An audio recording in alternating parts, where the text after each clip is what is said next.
Thus the heavens and the earth and all the host of them were finished. And on the seventh day God ended his work which he had done, and he rested on the seventh day from all his work which he had done. Then God blessed the seventh day and sanctified it, because in it he rested from all his work which God had created and made. This is the history of the heavens and the earth when they were created, in the day that the Lord God made the earth and the heavens, before any plant of the field was in the earth, and before any herb of the field had grown. For the Lord God had not caused it to rain on the earth, and there was no man to till the ground, but a mist went up from the earth and watered the whole face of the ground.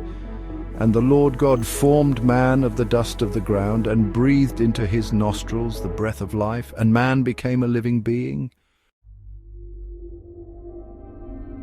The Lord God planted a garden eastward in Eden, and there he put the man whom he had formed. And out of the ground the Lord God made every tree grow that is pleasant to the sight and good for food. The tree of life was also in the midst of the garden, and the tree of the knowledge of good and evil.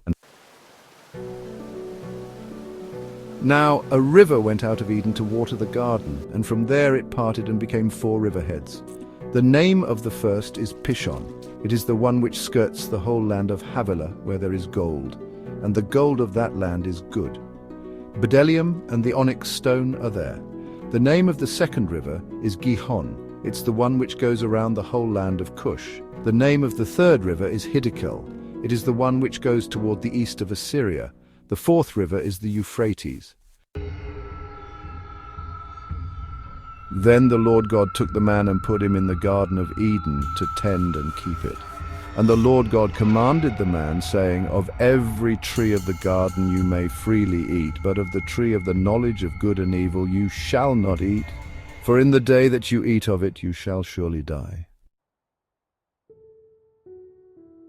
And the Lord God said, It is not good that man should be alone. I will make him a helper comparable to him. Out of the ground the Lord God formed every beast of the field and every bird of the air, and brought them to Adam to see what he would call them. And whatever Adam called each living creature, that was its name. So Adam gave names to all cattle, to the birds of the air, and to every beast of the field. But for Adam there was not found a helper comparable to him. And the Lord God caused a deep sleep to fall on Adam, and he slept, and he took one of his ribs and closed up the flesh in its place. Then the rib which the Lord God had taken from man he made into a woman, and he brought her to the man. And Adam said, This is now bone of my bones and flesh of my flesh. She shall be called woman, because she was taken out of man. Therefore a man shall leave his father and mother and be joined to his wife, and they shall become one flesh. And they were both naked, the man and his wife, and were not ashamed.